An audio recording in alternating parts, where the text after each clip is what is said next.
All right, everybody. The 10-minute talent rant is live. I'm James Hornick, joined by Jeff Smith, and we are on the clock. The 10-minute talent rant is our ongoing series. We break down things that are broken in the talent acquisition and hiring space, maybe even pitch a solution or two. Before we dig in, all of our content can be found on talentinsights.hirewell.com.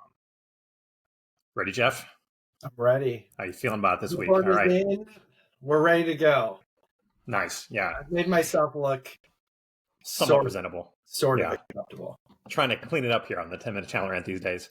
This week's topic, episode 108, what are you actually buying from your recruiter? It's a good question. I think a lot of people don't actually know. Anyways, so the way this came up, there's a question I get on every single call, every single new client I potentially talk to. It's always, where do you get your candidates? It's a banger.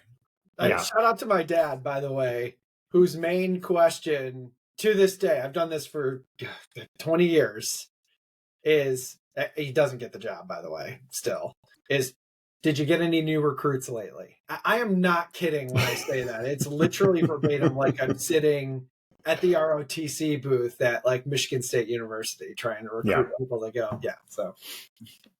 I mean, it seems fair. I think it's a perfect illustration, though, of how most buyers misunderstand the value of what we do and modern recruiting in general through no fault of their own. Yeah, I think that part of it comes down to, and we're going to explain everything we're talking about here, so stay with us. Part of it comes down to how fast and how rapidly the function of recruiting has changed over the past 20 years, which doesn't seem like long, but it is pretty quick and it's kind of intensified. Recruiting used to be about access. It used to be before LinkedIn, before Zoom info, before anything useful. Recruiters, they built their own books, their networks, their ability to track down people that weren't visible anywhere, constant referral gathering. My first job was right when kind of LinkedIn was starting and people were kind of still in the old world. I had to get 20 referrals a day was my goal. It was insane that it was just finding people was so incredibly hard back then that was the job. But that world is gone. Today, everyone has access to the same data. They have access to the same list, the same people, whether you're a recruiter like us or whether you're a hiring manager, whether you're an internal recruiter. Every tool under the sun has mapped out all the talent that fits, almost all the talent that fits your openings, barring a few niche areas. But you get almost all of it. So, Jeff, this raises the question, if the greatest value from 20 years ago is now readily available to everyone, why do recruiting firms still exist? Yeah. Before I answer that, I'm literally just now, I wonder how many times I've referenced a Rolodex to somebody younger than me. And a lot. You say it a lot. I've heard you say it a lot. And they have no idea what I'm talking about. Food for thought. The answer to your question is because finding candidates is easy. It's the easy part. Persuasion, judgment, process design, relationship building. That's the hard part. Yes. I do think a lot of our buyers understand the difference. The hard part is understanding which firms, i.e. which recruiters you're talking to, are faking it well. And which ones are actually thorough and don't stop at just explaining the position to the candidate in the hopes of filling a job. Yeah. And it's often because of how we start the conversation, us as recruiters. We don't ask the right questions or dig into the right stuff. The real differentiator, to your point, isn't who has access to these candidates. It's who can dig into and truly vet talent, influence and persuade these top candidates to be excited and then subsequently take your job. And then finally, and most importantly, understand you as a customer so that we can take that hiring process and that message to the market effectively. Yeah. I want to break all this down further because I think a lot of the points you said there still kind of need a little more explanation. The first thing is recruiting services themselves are kind of misunderstood. So where do you find your candidates is a question. That's basically asking what the question behind the question, which I think when companies ask that, they're trying to understand, are you just blasting resumes or are you doing real work? But it's not the right question to get to that proper answer.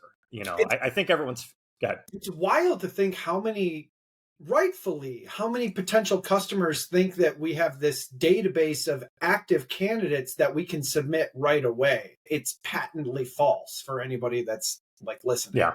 If a firm only delivers resume, that's sourcing, that's not recruiting. Do you need a recruiting firm? No one needs a sourcing firm anymore. AI and technology can find people, all the tools I mentioned, LinkedIn and the million clones it has out there, but they can't convince them to take your job. These resume mills, these recruiting firms, they still exist. But the confusing part is they still charge the same amount on the back end that real recruiters do. And that's the problem. A lot of times when you purchase other items, other things in your life, you can look at the sticker tag, the price tag, and you kind of understand, well, this is higher, so it must be better in some way. But the problem is like the worst recruiting firms still overcharge as if they're doing real work, which makes it harder for people to that's one of the big filters that humans use when they're trying to determine what to buy. And it doesn't really work when you're trying to evaluate recruiters. Mm-hmm. Yeah, the pricing is definitely misaligned. Number 2 on this list is the illusion of tech-enabled recruiting, i.e. the HR tech matrix that we've talked about this in past episodes. It's all exploded and there's all these tools of, promising automation, just like every other sector, by the way, that they can get these passive candidates up to the top of your funnel and ready to go. I want to be very clear. They are glorified data scrapers with slick UIs. You right now have access to the exact same data that's being visualized on that fancy dashboard. Yeah. I am so confident of that. I'm willing hill to die on type stuff. And number 2, again, none of these tools replace us vetting it, humans vetting it, positioning the role, closing the role. Nothing is going to replace that. Yeah. So don't pay someone to use a tool for you when the tool isn't even that great or anything you can't already have yourself. Okay. Bingo. Next thing I want to get into is, because this is where I think it really matters, is the different business models that are out there. You got contingent, you got retained, you got RPO, you got do-it-yourself. And kind of breaking all these down individually. When you're talking to the contingent model, it's a resume race. There's very little process. There's very little skin in the game. Firms that continue to work on a contingent basis, there's a reason why they aren't expecting any kind of commitment for you up front. And we'll kind of get into that maybe more when we kind of talk about retained firms. So it's Charlie Brown and Linus in the big trench coat. It's 2 kids positioning themselves as an adult to play an adult game. It's nonsense. Now, on the flip side, retained.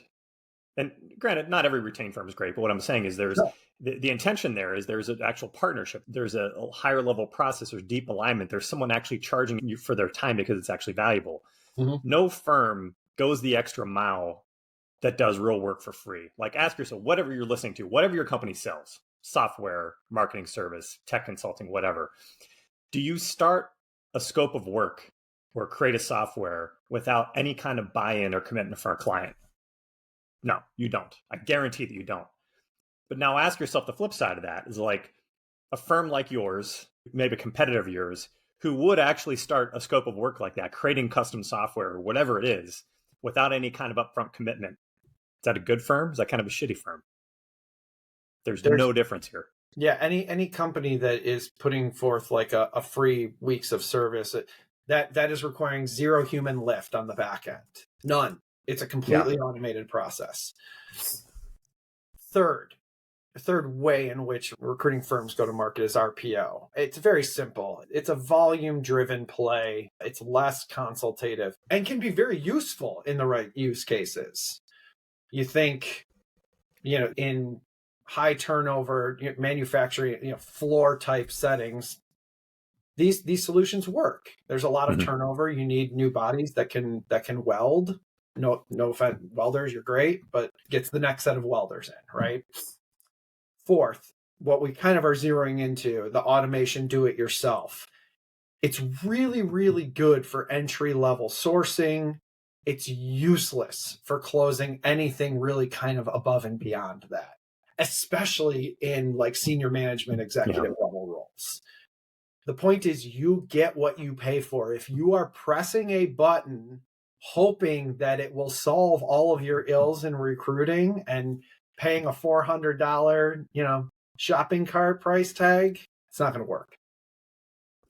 Now, let me pivot a little bit here. Why most recruiting firms will die.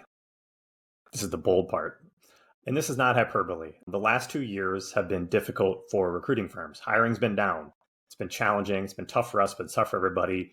Mm-hmm. We're getting it done. We're fine. We've had a pretty solid March. You know what I mean? Like things are looking up. Things picked up halfway through last year. And the best recruiter, as I know, the best other firms, not just us, like there's other firms, they're getting by. They're doing just fine.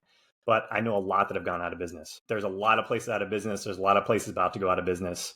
And it's directly correlated with how good they are. And there's a lot of good recruiters who are exiting the business, which means there's less of us. Yeah. Sourcing. So kind of with that, like, as we've mentioned a million times, sourcing's been kind of commoditized by AI. The recruiting firms that are going to actually make it through this patch are the ones that influence outcomes, Mm-hmm. the ones that can actually help design interview processes, the ones that actually know how to align stakeholders within the process, the ones that can manage timelines, the ones that can deliver actual hiring results. The real work these days. And bad recruiters are going to be placed by tech. Good recruiters are going to be a premium and be scarce. Like that's actually happening in real time right now. I couldn't be more firm on that. So, yep. A lot of this is all predicated too upon what access points recruiters have within the organization that they serve. And hiring manager access is paramount to success. If your recruiter doesn't speak with the hiring manager and learn his or her language, your search is already broken.